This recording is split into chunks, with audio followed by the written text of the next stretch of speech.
This morning somebody asked me what would be my top 3 tips for going into an intermittent fasting protocol. Top 3 tips, and I wanted to share that with you guys also.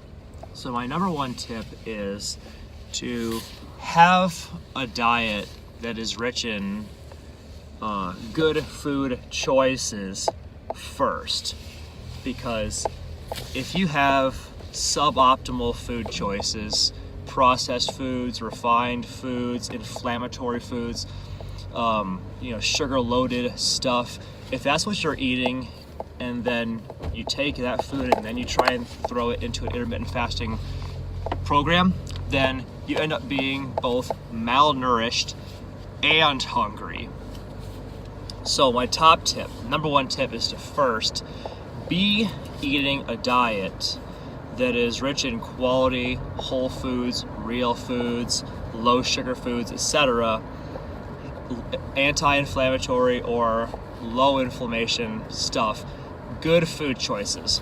Get into a habit of making good food choices with a normal eating schedule first, so that you're nourished and full first. That'd be my first tip. Quality. Making good food choices is first. This is true for no matter what program you do, but especially if you're going to an intermittent fasting protocol. First, be sure that you're confining your eating with quality food so you don't end up both malnourished and hungry, which is a psychologically and physically losing combination. Tip number 2, be in the habit of balancing the meals that you do eat before you go into an intermittent fasting protocol.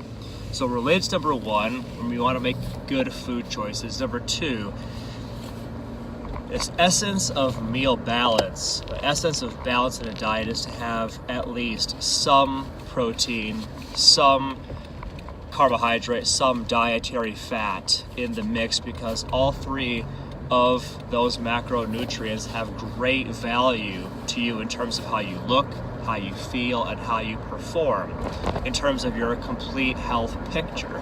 So for almost anybody, you're going to want to have at least some carbohydrate, protein, and dietary fat in your program. And I recommend having some at each meal so you enjoy the benefit and synergy that it comes from having all 3 of those important tiers addressed for your nourishment. So breakfast, lunch, dinner, at each one, some protein, some carbs, some dietary fat. How much of those can vary based on a person's goals, and it can vary based on their needs, their performance needs on a given day, etc. But some protein, some carbs, some dietary fat at every meal. Then my 3rd tip for transitioning into an intermittent fasting protocol is you're making good food choices. You have in the most rudimentary, simple, basic way possible, you have a balanced approach. Then start gradually narrowing your window.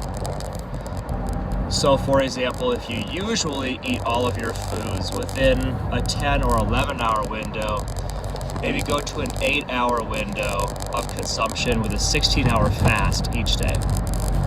A small adjustment. Hang out there, demonstrate proficiency and consistency, prove to yourself that you can maintain a 16-hour fast, 8-hour consumption window for a few days, and then maybe take it down to a 6-hour consumption window with an 18-hour fast, for example. So gradually narrowing the window that you use for consumption and expanding the time frame that you fast gradually. That'd be my 3rd tip. These are my top 3 tips for phasing into an intermittent fasting protocol, if that's of interest to you. Take it and run with it, guys. Remember, knowledge is not power, it's only potential power. The only thing that matters is execution and what you actually do, what you follow through on. So knowing is not enough, we must do. Just intellectualizing means nothing. You got to take action. Go take action.